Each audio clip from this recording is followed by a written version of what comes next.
All right, what up, Who That Nation? This is No Cap, No Filter Saints. I'm your host, Marley G. And today, man, we got a special holiday guest, man. My boy, Deric Augustine, man. How you feeling, man? How you doing? What's that? You hear me? I'm good, man. I'm good. I'm blessed, man. A little bit of this Sunday to take some time to relax and to do some writing and, reset. You feel me? Man, ain't nothing wrong with that, man. Staying productive, putting out some good content for us, man. Ain't nothing wrong with it, bro. Man, you the hometown kid. You from New Orleans, man. Mm. Let's go ahead on and get into it right now. Tell the people like where you grew up, and how did you get into acting, and how did that first break come along? That first big break. Yeah. Well, I'm from New Orleans, born and raised. I'm from the East. Okay. I went to Parkview, Osborne. Was gonna go to the Aug, and then Hurricane Katrina happened. So ended up going to school around Lafayette. And then I came back to New Orleans and went to University of New Orleans where I studied theater and drama. And after I graduated, man, I went straight to New York. I didn't know anybody, man. I was just, a kid from New Orleans who had big dreams. And I went to New York to pursue acting full time. And I just stuck with it. And I was disciplined and, I was consistent. And here I am now, man. But New Orleans gave me my start. I started doing theater at a young age at local theaters in New Orleans. But before that, my mom, I'm a twin. I got a twin brother, so I'm an identical twin. And I remember when we were younger, she was like, "Hey man, y'all gonna make me some money." So she forced us to do acting and modeling, man. So we used to be like J.C. Penney kids, like little models for J.C. Penney. Remember those big catalogs? Those J.C. Penney catalogs? Yeah, we used to model for those, and we were in like a bunch of J.C. Penney like runway shows, and a acting rep or a acting agent discovered us from one of those the fashion shows, and she was like, "You gotta get these boys into acting," and that's how we started off. So along the lines of starting off as in the theater, working your way up, moving to New York. Like, how did that first big break come along for you? Man, I was in New York, and my first like speaking role for TV and film was for this movie called When the Game Stands Tall. It was a football movie, and they shot it actually in New Orleans, and I booked it, man. And I remember this was my first time doing being in front of the camera. Man, I was so nervous, bro. I remember I got up, I had to give this speech. Nothing came out my mouth, man. No words came out. I was so nervous, man. And I had, these big actors like Jim Caviezel. He played the coach, and Paula Laura Dern was there, and some other big actors, man. And the nerves got to me. So it goes to show you that, when you're starting off in anything you do, any career path, you're not going to be good. So it takes time and progress to become a perfectionist, not really a perfectionist, to become really good at your craft, and that's just a part of the journey, man. And I always say, the mother and father to success are discipline and consistency. But I attribute my success to, my profound weights as far as God, my profound way to gaining knowledge, and also my profound way of being a master of my craft. So that's my journey. You know what I'm saying? Yeah. Hey man, I get nervous to this day. Like every time I do an interview, like I did plenty other interviews, like for my other YouTube channel, and I always get nervous. I listened to this interview Lil Wayne had, and he said he still get nervous to this day when he go perform. But to calm his nerves down, I believe he said he listened to Anita Baker, so that was kind of interesting in itself. But man, I'm just curious. Like, if you had $1 for every time a person thought you was related to DJ Augustine, yeah. be able to purchase for Christmas, man. Man, I get that question a lot. I actually ran into him a couple times in LA, actually, because I think he used to live out here. Wasn't he playing for the Lakers or the Clippers or something at one point? I forgot the last team he was playing for, but I had a friend that went to school with him. He went to St. Aug with him, I think. Yeah. I forgot. I ain't keep up with him like that, but I just Yeah. knew he was from New Orleans. I always kind of rooted for him. Yeah, he from I met him a couple times, and we used to joke all the time like everybody think we're related, but he doesn't have an E at the last name. Yeah, but I am related to the rapper. What's his name? Augustine? August Alsina? No, not August. Dreads, light skin cat, the rapper from New Orleans. D1? D1. Yeah. Um, But that's about it, man. So, but yeah, I do get asked that a lot about the DJ Augustine thing. Yeah. But let's get back to acting. Like when it comes to like acting, I'm a big fan of you playing Ali up in The Godfather of Harlem. Oh, yeah, one of my favorite scenes is when y'all just rhyming back and forth with each other, man. That's one of my favorite scenes. And like when it comes to the show, it's entertaining, but it's also, very historically informative, and just talking about all the public figures that Bumpy knew, that Forrest, he played Bumpy, and all the public figures that he knew back then or whatever. But as far as working with Forrest Whitaker, like what's some gems that he dropped on you or some advice that he give you by him being such a seasoned actor in the game? Man, Forrest was the most humble human being I've ever met that had that type of status. He's an Academy Award winner. So when I went into this job, I was like, I'm going to soak in as much information as I could, working with him, working with Vincent D'Onofrio and the other people on that show. But man, at the end of the show, I always ask, the people who are more seasoned than me for advice and for leadership advice, and as far as like mentorships. And I asked Forrest, do you have any advice for me? He was like, Deric, honestly, I couldn't imagine anybody else playing that role. You played it perfect. So keep doing what you're doing, keep perfecting your craft, and God will open doors for you. And man, that role was probably my favorite role I played thus far. And also it was the most demanding role as far as coming into that character. So I did method acting for that. So the month prior, 2 months prior, I went to training with my voice coach, my speech coach, and I went to William Esper to get more training for the scenes.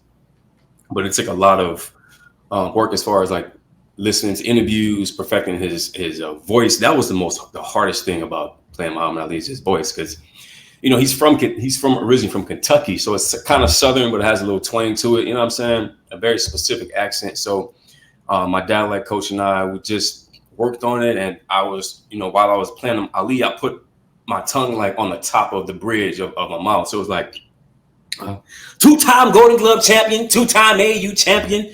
He's very high pitched. So you gotta perfect that, and while you're bringing your true self into the character.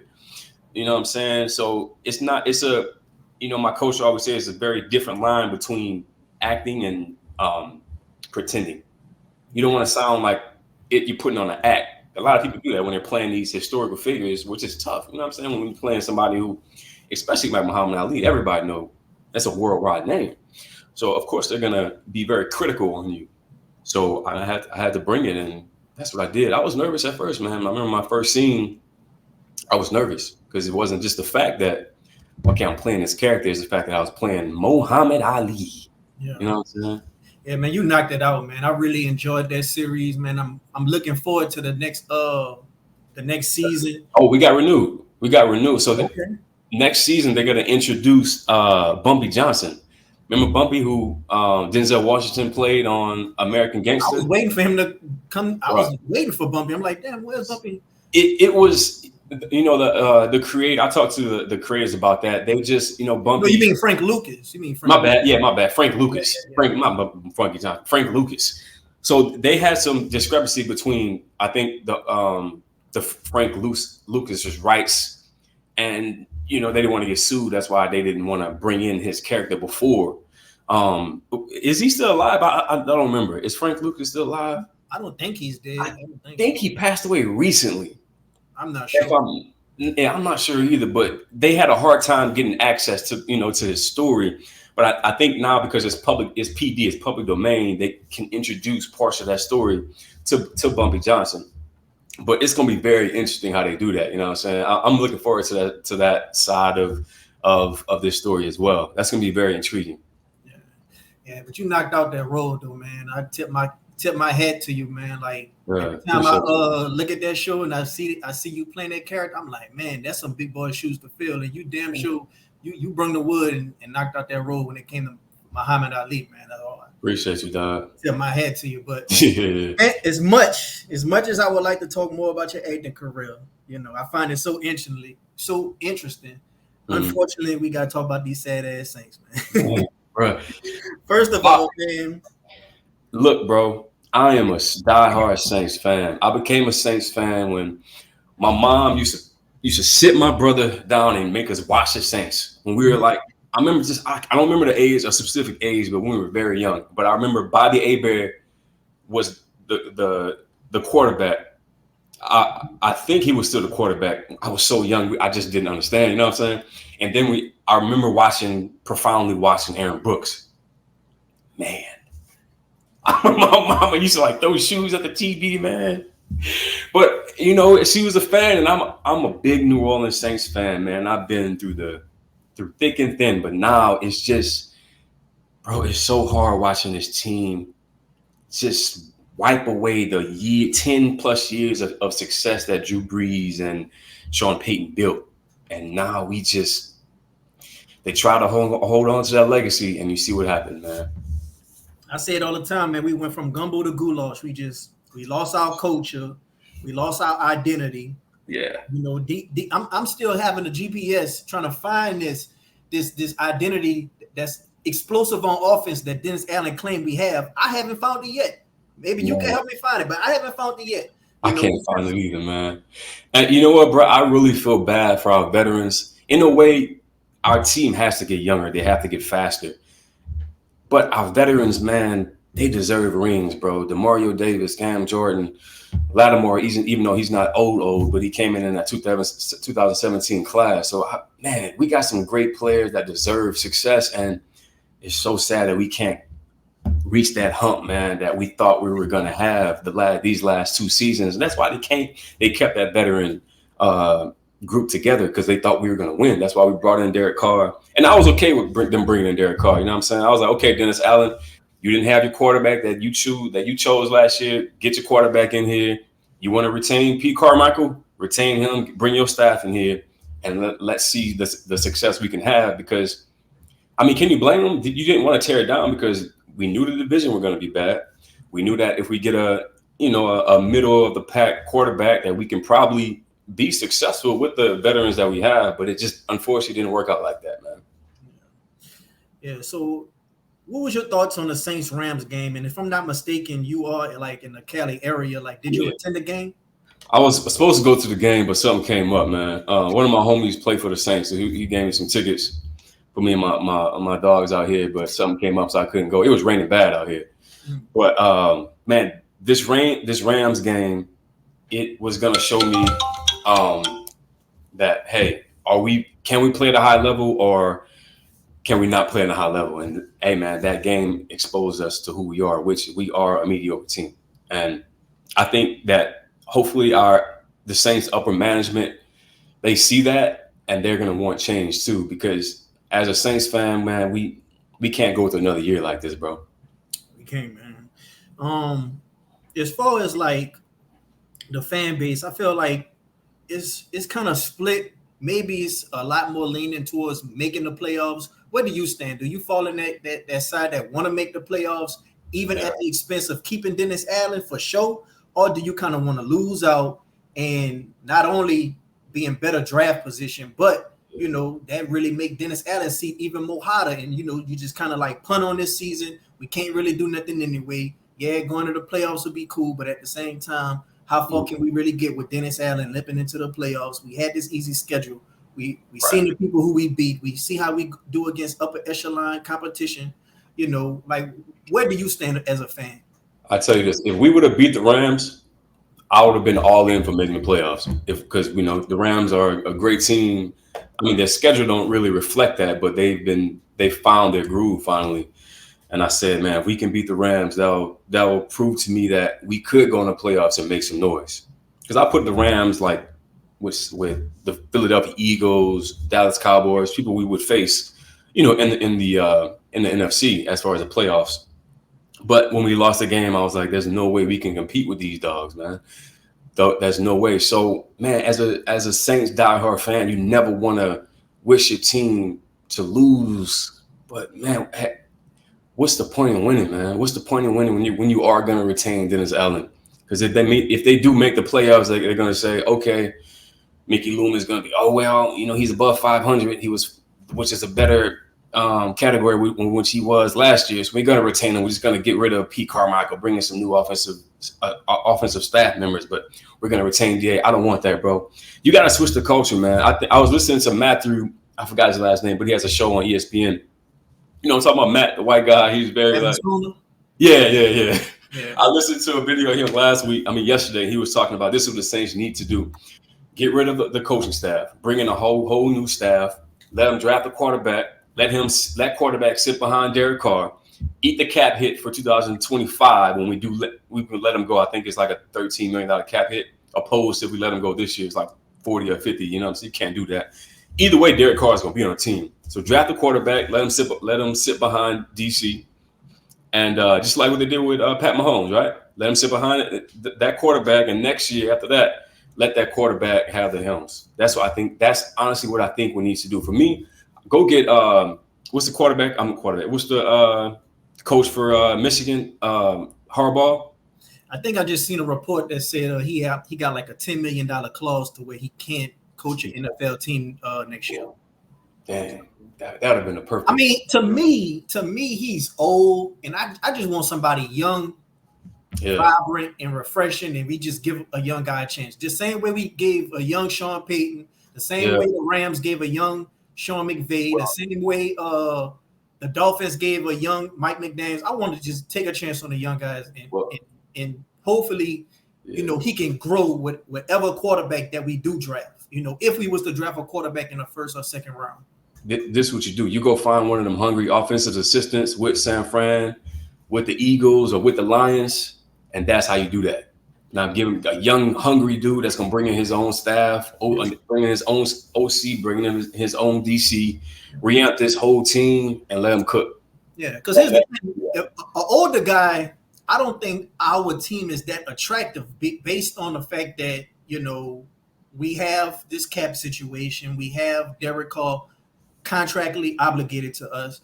We have, a quote unquote older roster, people saying. And on top of that, you got places like the Chargers. They're going to be open. They got Justin Herbert. It's in Los Angeles versus living in New Orleans. You got places like Chicago. They got 2 first-round picks. They could get Caleb Williams out of USC, and they could get, whatever they want to get with their second pick, and they could still have even more. They could still have trade value with Justin Fields. So I feel like compared to a lot of other destinations, we'll probably be like the 4th team, maybe at best. When it comes to a seasoned head coach that just want to come up in here. So I say give the reins to a young guy who's up and coming who want to prove himself. Yeah, I feel the same way. I agree with you 100%. That's what needs to happen. But I just hope Mickey Loomis and Gail Benson, I hope they make the right decision, man. Because I was talking to my homies yesterday, if the Saints retain DA, I'm not watching, man. I'm not watching next season because I have to hold this team accountable. We are customers. You know what I'm saying? We support this team. We buy the jerseys. We go to the games. We hold the season tickets. We are the reason that they stay in business. So we got to hold them accountable. Just like me. If I would have been on set, right, playing Muhammad Ali and I didn't bring my A game, I'll be fired. They would have recasted that role. So I had to put out the best product out there for them to retain me. So I'm gonna hold that same accountability towards the Saints. Like we've been dealing with this for years, man. The best situation we should have won another championship. In 2018, we should have won. Drew Brees retires.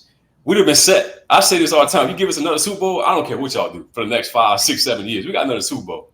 But now it's like, man, like you said, we're gonna have to bring in a new young head coach, and we're just gonna have to sit back for a few years, man, and let's kind of slowly rebuild. Not a total rebuild, but because we have aging players. You know what I'm saying? We got contracts we're set to. We got to pay these guys. So our we're in cap hell right now. So we're just gonna have to sit back and slowly rebuild this thing, and let's just hope that new coach can do that. Well, with me, I'm gonna still watch the team next year, but I'm not gonna have the same expectations I had. Like I felt like this season was a silver platter to success for Dennis Allen. You had everything going your way. You got your quarterback. You got the easiest schedule in the league. And on top of that, it got even easier because now you didn't even have to face certain quarterbacks. You faced their backups. And you didn't face some of the talents that we might have would have played, like Justin Jefferson. So, you got you factor all that. It's not going to get no better than what it was this year. So my expectation of this year, I say, yeah, we can make a run as long as Dennis Allen just coach right. But now, after seeing everything for what it is, he can't prepare a team. He's not a leader of men. He don't have good situational awareness in big moments. He did an onside kick when it was like damn near 4 minutes left. All we had to do was kick the ball to them. Trust in your defense to stop them. That's you the head coach, and you're calling Carter's defense. If we can't trust you on defense, what good are you for? You're gonna try to put everything on Pete Carmichael and make him the scapegoat. When at the same time, that's the guy that you brought back when he claimed that he didn't even want the job. And I'm hearing rumors that certain people didn't even want to take the job just to work with Dennis Allen. So it's like I feel like I'm gonna watch next season, but I'm not gonna have nowhere near as much expectations I had, this season. And people saying, "Oh, well, he's gonna come back regardless next season, no matter what happens." If we lose these 2 games, people can change their mind. I tell you all the time, how many times people have been in a friendship or a relationship, and you're trying to see the good in somebody, but you just know they're detrimental to you. You know they're not no good for you. So after so many times, you're gonna have to consider making a change, you at least having it considered. So if we lose these next 2 games, or let's just say we miss the playoffs, and then next season we start off maybe 1-3, that's gonna have to get into consideration. But I feel like it's inevitable he's gonna be fired. But I don't want to prolong the situation and just waste these guys that we got on the roster prime.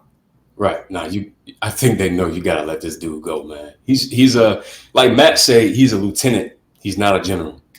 You can tell like he just doesn't have that about him. You know what I'm saying? That's okay, man. Some people are not destined or not meant for certain jobs. So it's just hopefully, like I said, the upper management sees that and they make the right decision. Because if not, man, we're gonna lose interest. Just like you said, you're not gonna have high expectations for this team, which is sad because, man, I remember used to watching the Saints, man, when Drew Brees was healthy. We used to be killing fools, man.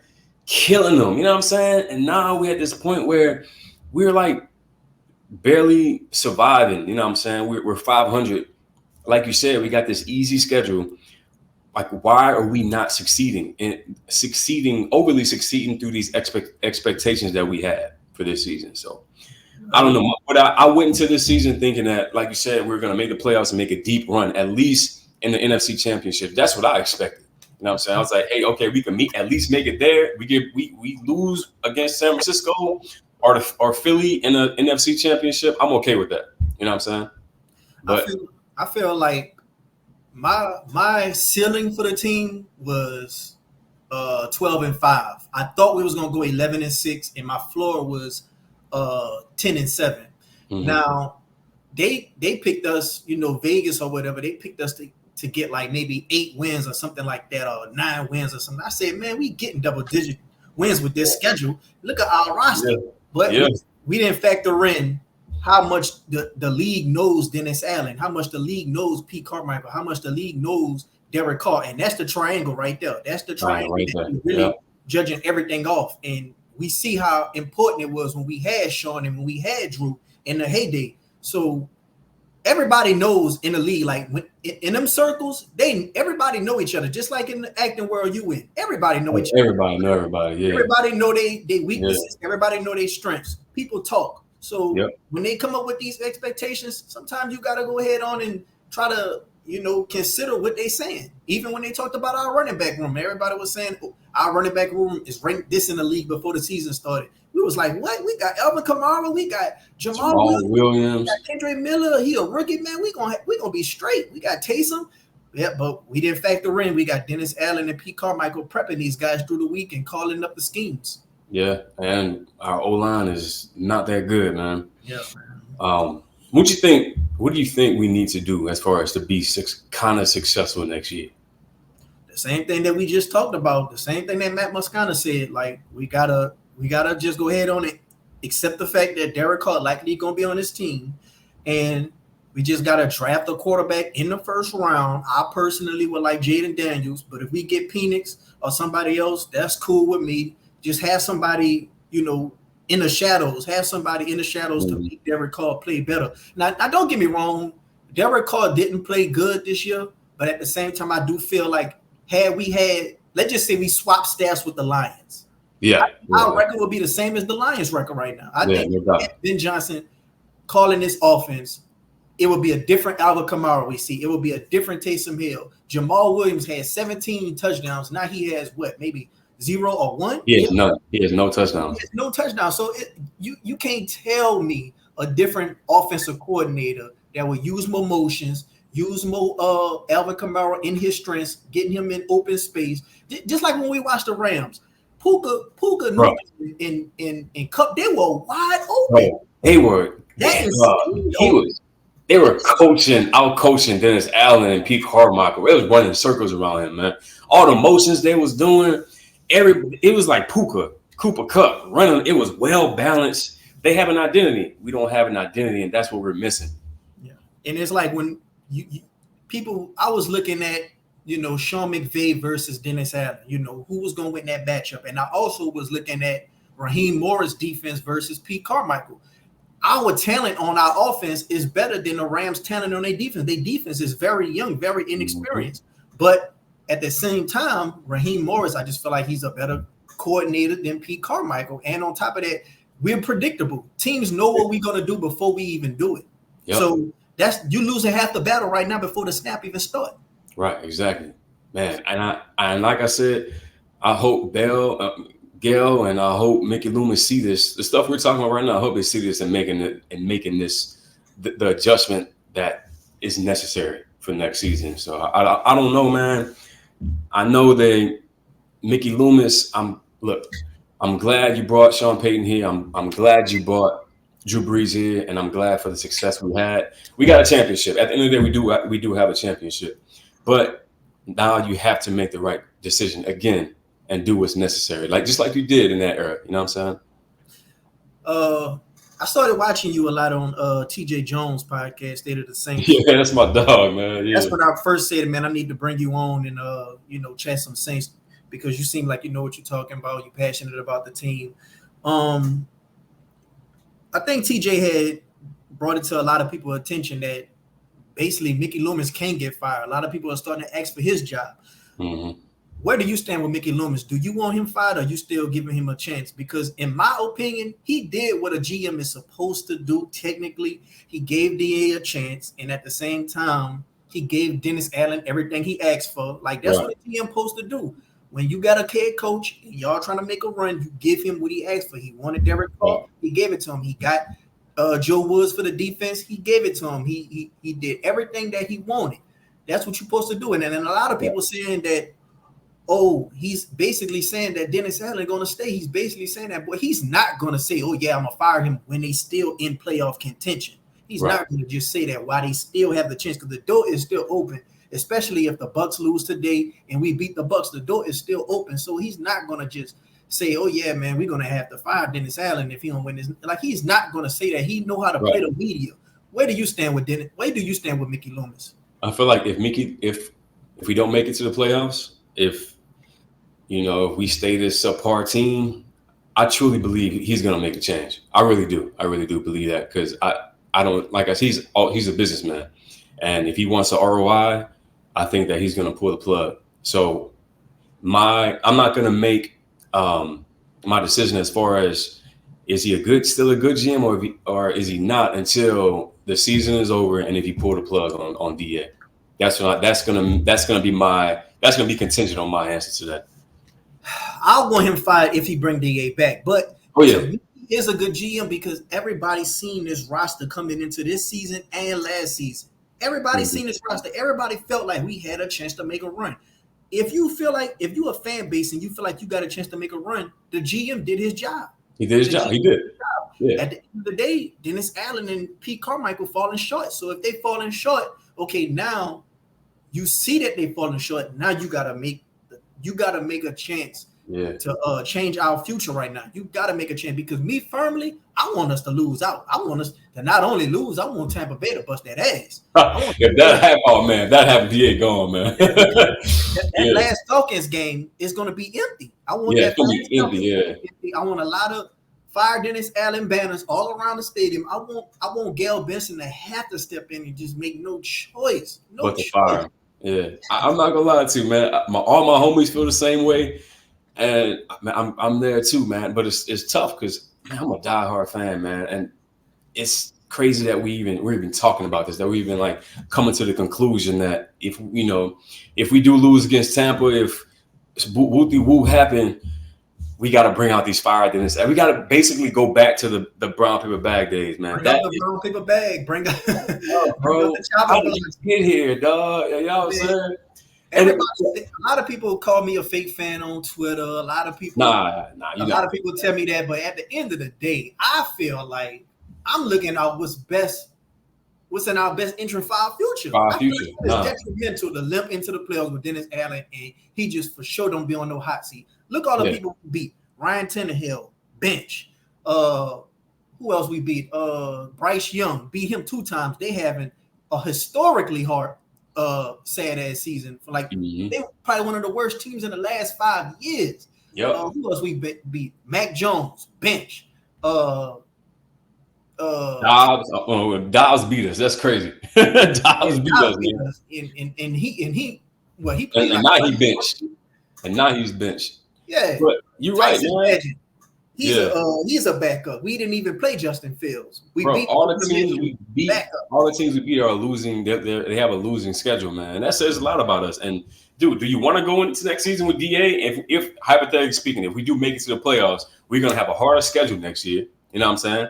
So it's like we're gonna have the same. It's gonna be the same mess that we're in now. Do you want to do that to us, Benson? Nah, man.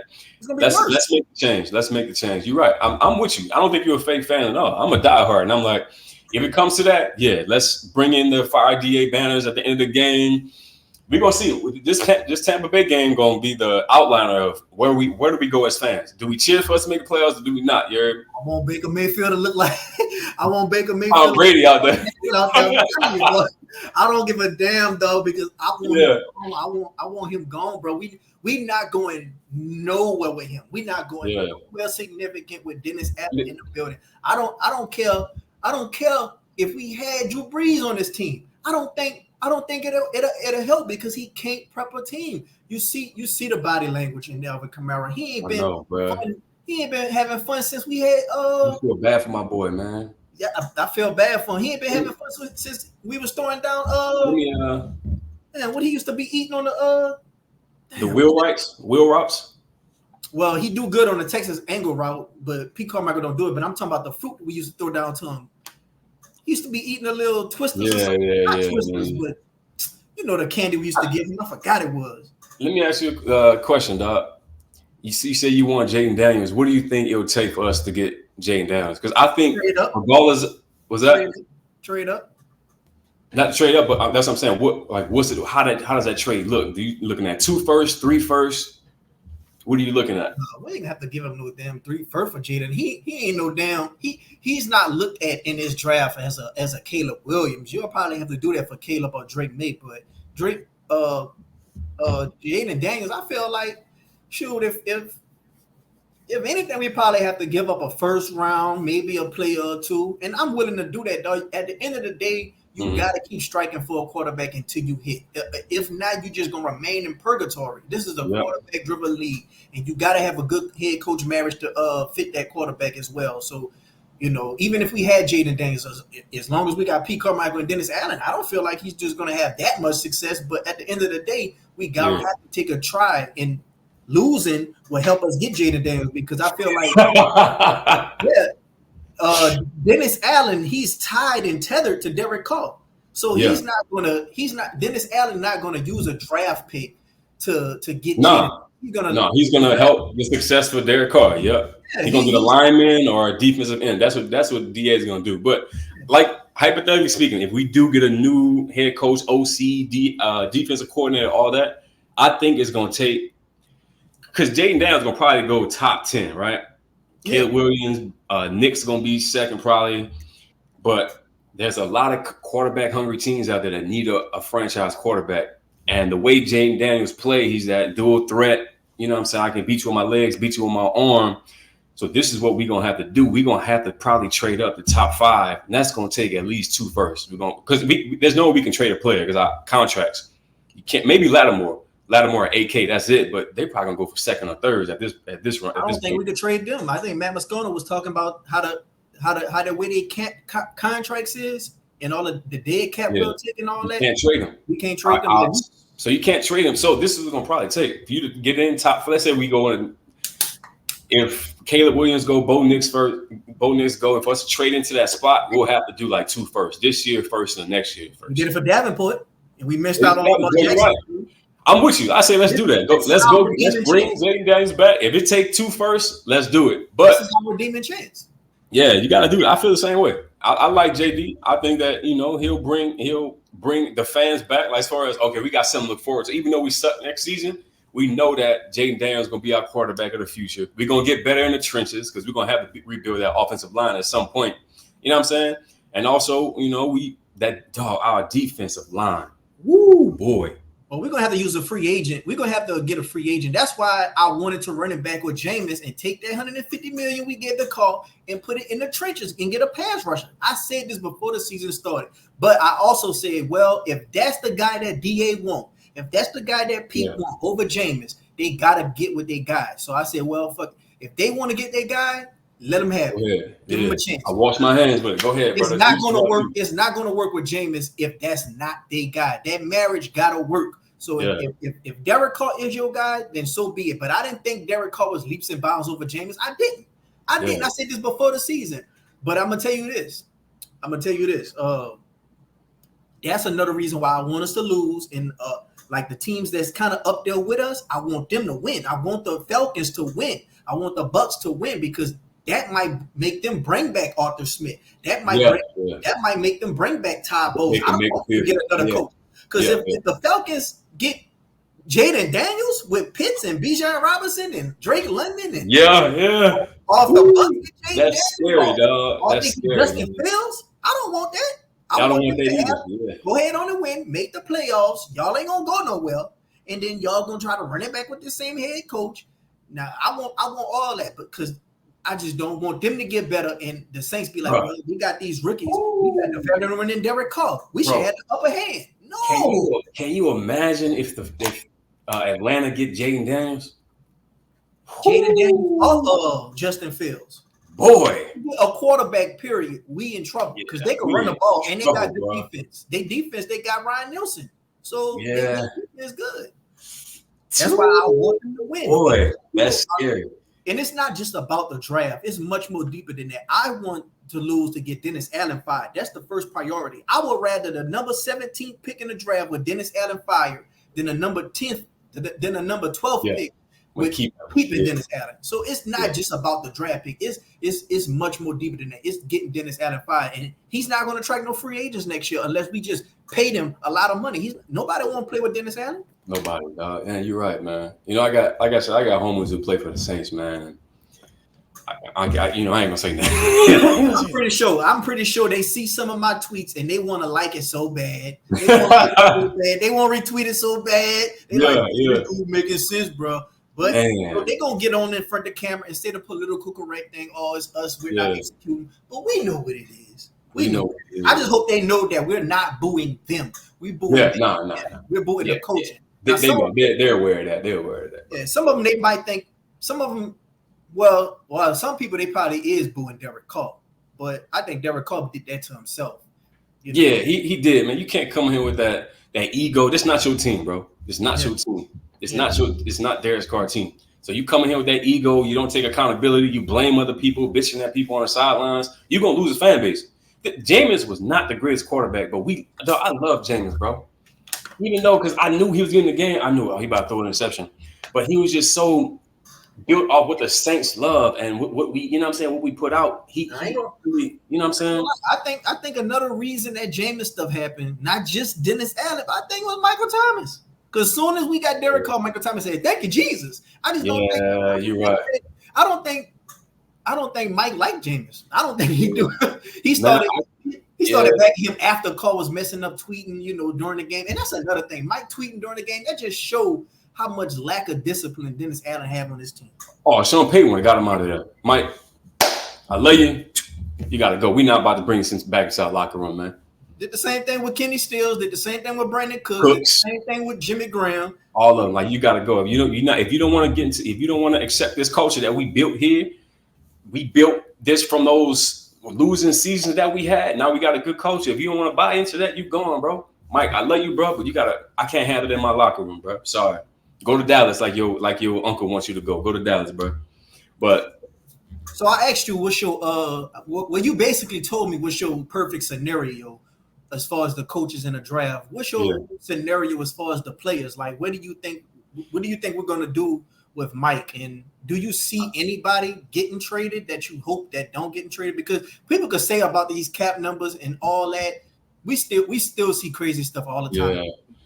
Man, honestly, bro, I think Mike T going. Mike T will either go to the Chiefs or to Dallas or to the Ravens. I think, man, bro, if Cam would have never signed that extension, he would have went to a contender. And I'm happy with that. Cam, go get your ring, bro. Go get your ring. I think AK, his cap hit next year is too much. It's like $30 million. No. I think we do have an off ramp with AK. I think it's $13 million. So he could go. AK still got a lot of juice. I still got juice too. I think Cam done.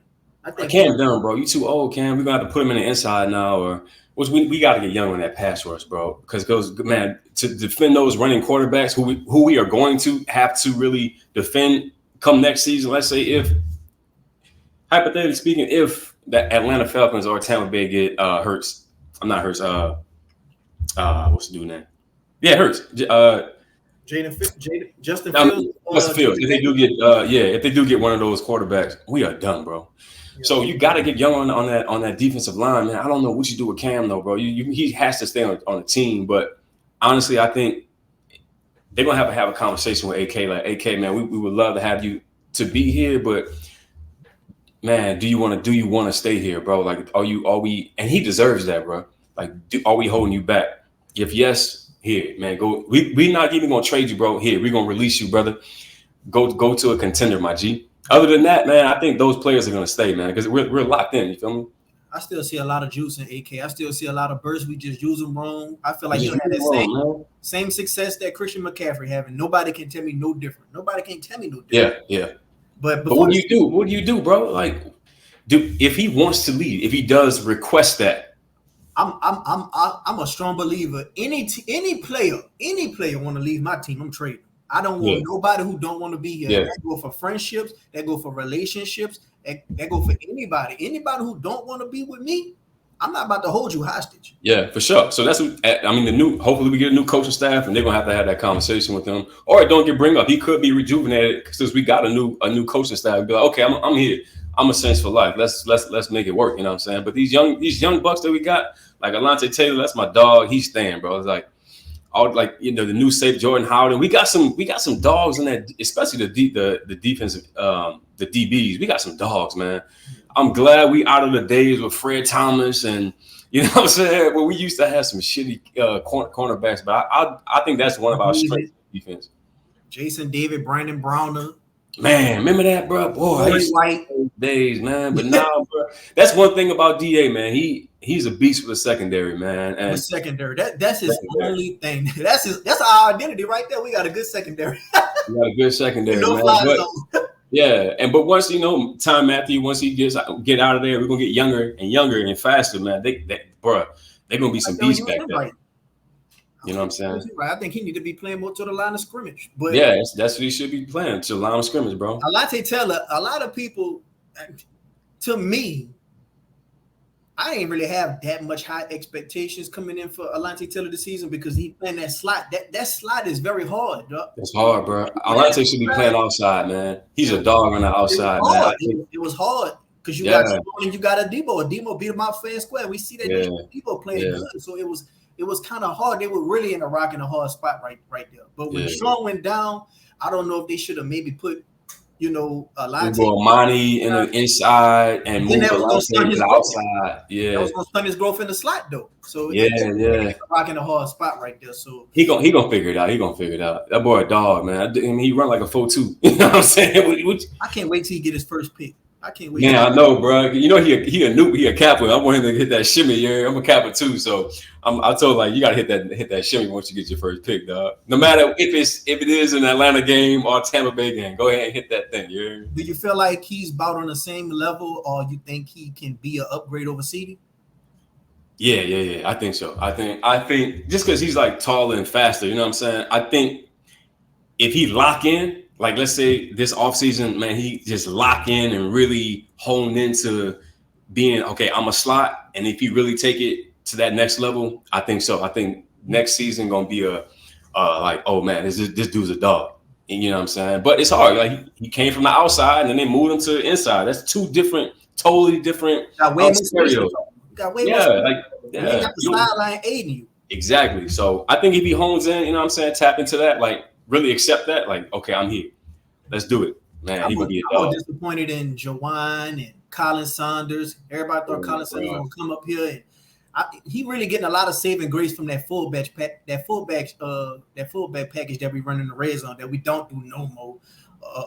Of course, we don't do nothing that's working, but anyway. I think he getting a lot of saving grace from that. But other than that, I feel like Roach had a better season than him. Like, yeah, we gotta get younger and faster, man, and get some goons. And I think Breezy good. I feel like that was a hit. You know, I don't know what they're gonna do with what's that offensive lineman we drafted last year? Penning. Yeah, Trevor Penning. Ah, man, that's tough, man. You gotta.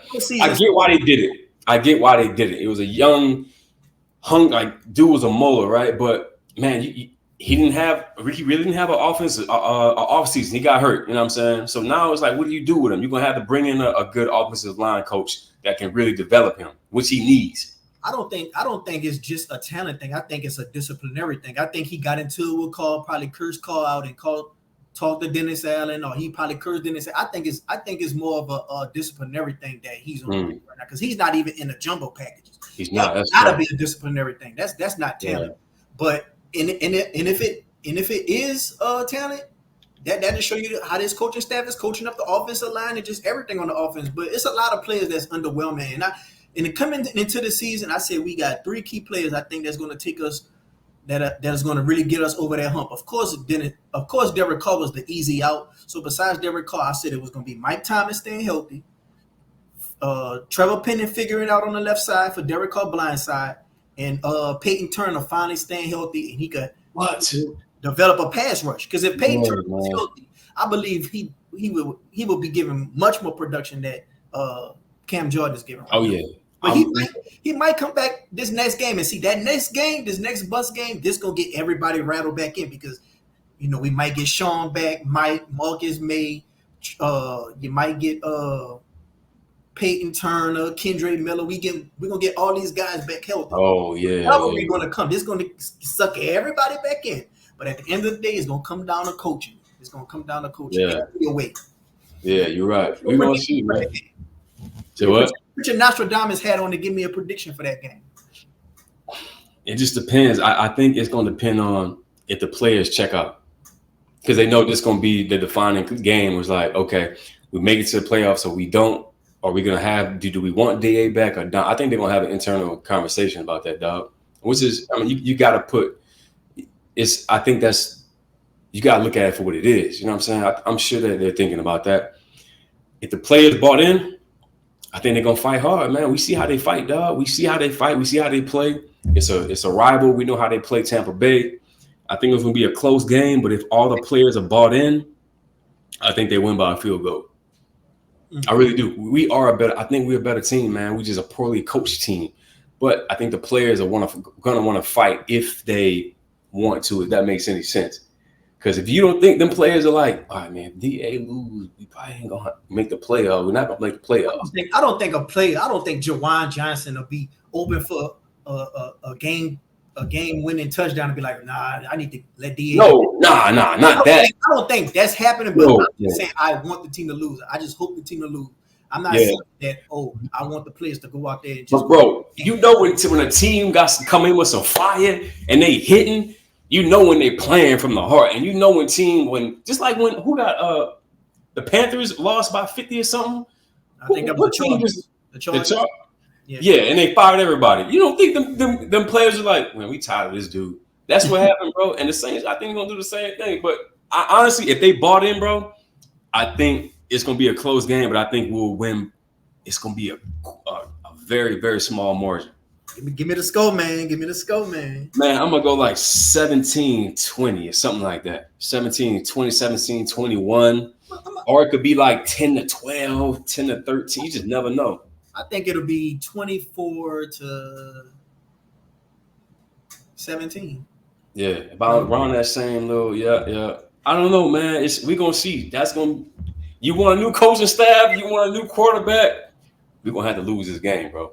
If you want a chance to get in the playoffs and lose to goddamn Dallas, lose to the Eagles, let's win this game and get slaughtered in the first round, bro. That's gonna be our Super Bowl. I think a lot of people in this Saints fan base, they hate the Cowboys. So a lot of people thinking that we get in the playoffs, we got a chance to beat the Cowboys. I think just us playing the Cowboys, if we could win that game, I think that'll be everybody's Super Bowl. But that'll definitely cement. But you're gonna retain DA then, bro. So they're gonna give him a statue. They're gonna give him a statue. They're gonna name a po' boy after him. Name a po' boy after, and then we play the Eagles next round and get mollywop. So what do you want, bro? I don't know. Do you want a quarterback next season? Or you want a defensive lineman or offensive lineman in a draft, and retain DA and be the same BS? We might bring in a new OC, go win this game.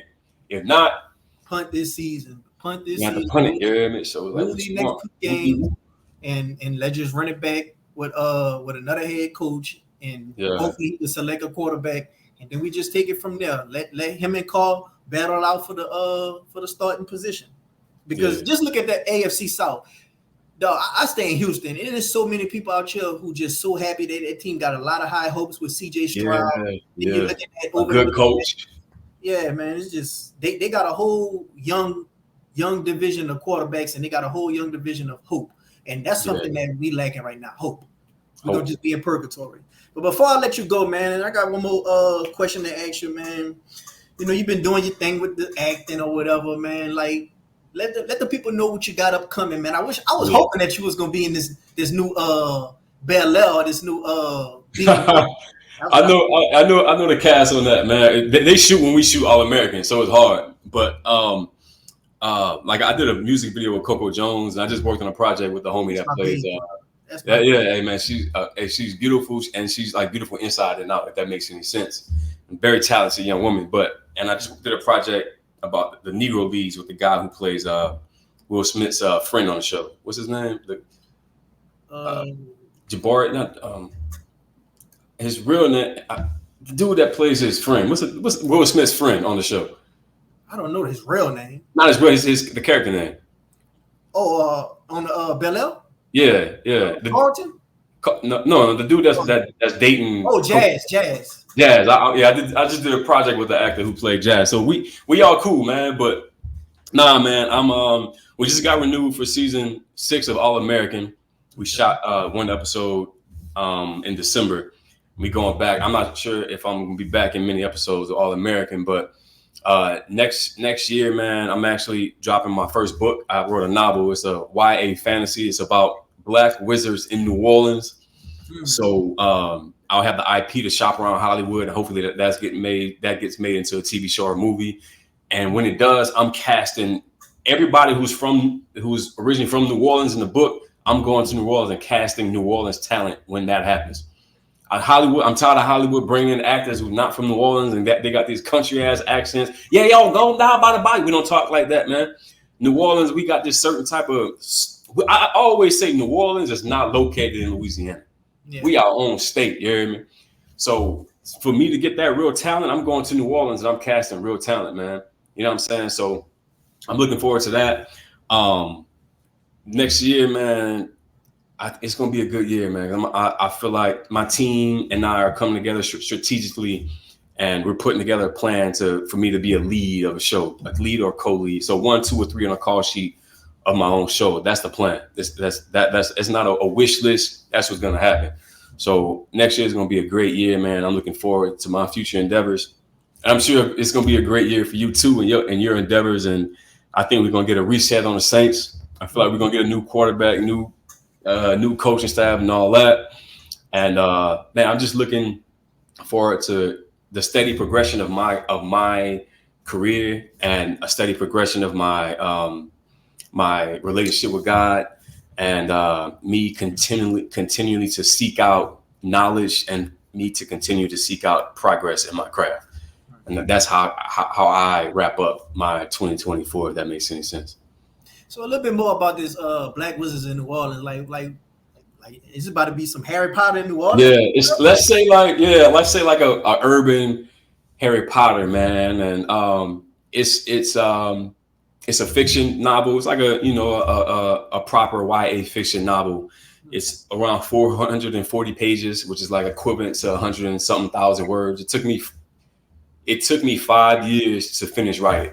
I finished it early last year, and it took a year of editing. Man, I thought writing the book was hard. Nah, man, getting it to a place where you have to pitch it to the big 5 publishers. That's what I want to do. Is we're gonna go into proposal for publication in January. My literary agent and that's the plan, to get with the big 5s. You let them pick it up, and then to shop around the IP for the movie and film rights. But yeah, so like a Black Harry Potter, man, and the lead character, her name is Donna Marie, which is that's my mother's name, who she passed away 9 years ago. God rest her soul.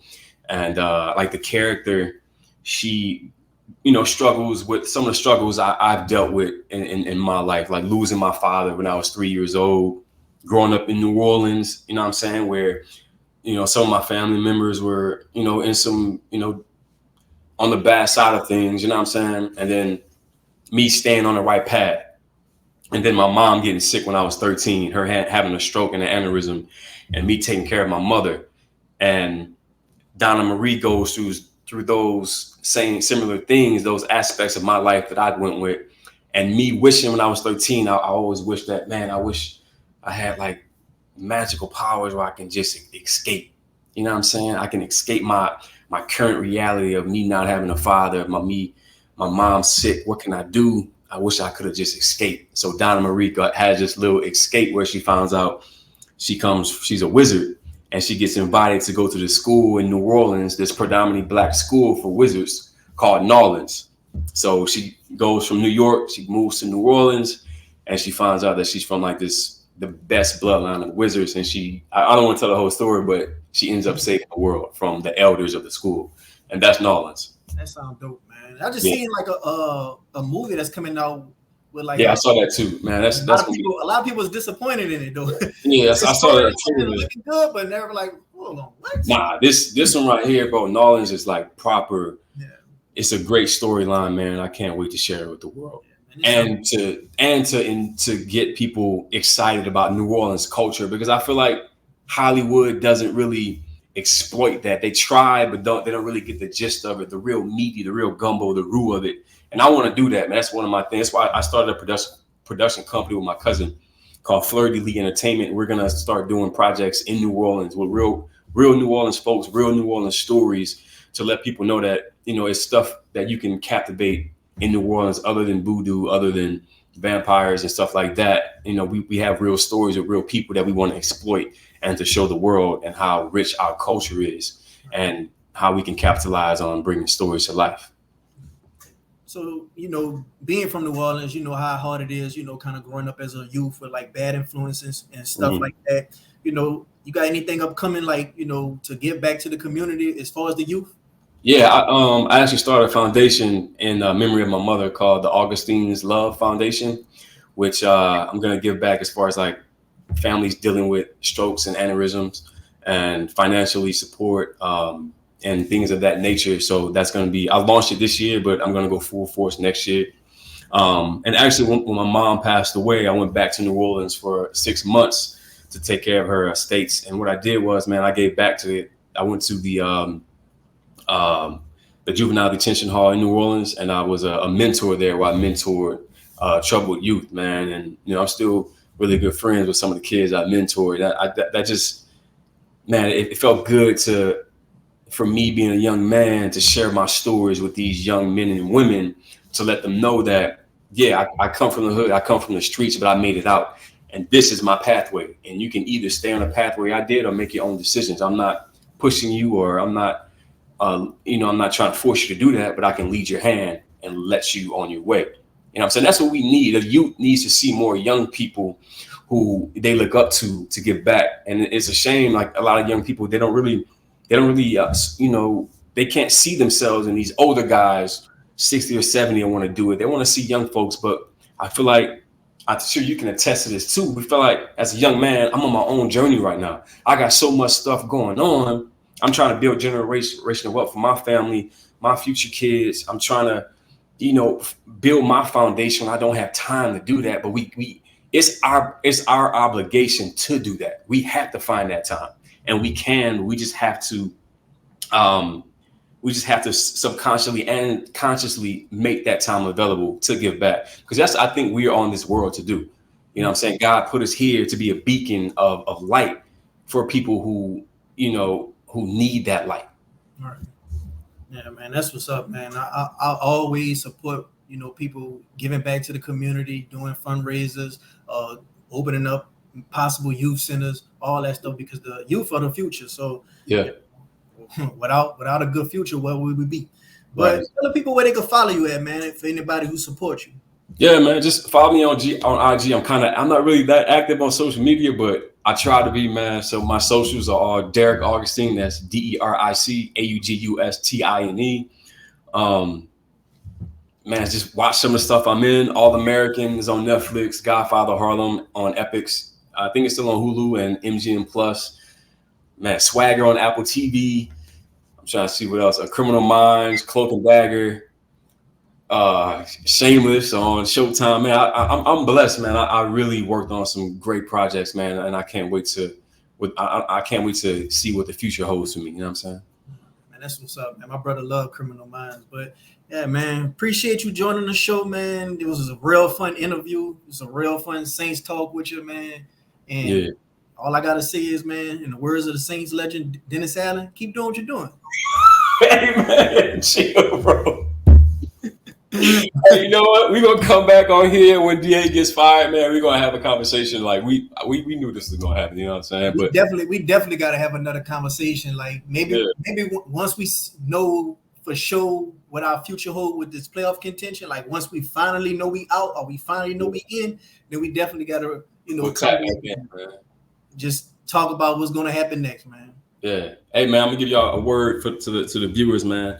Discipline and consistency are the true winner of success. So if you apply that to your life, to your business, to your family, to your relationships, may they succeed. Matthew 18:19, and 2 touch and agree, it shall happen in his name. Jesus Christ's name is Nazareth. Amen. All right, man. That's how we gonna sign it out, man. Appreciate you. Right, peace, man. Happy holidays. God bless you, bro.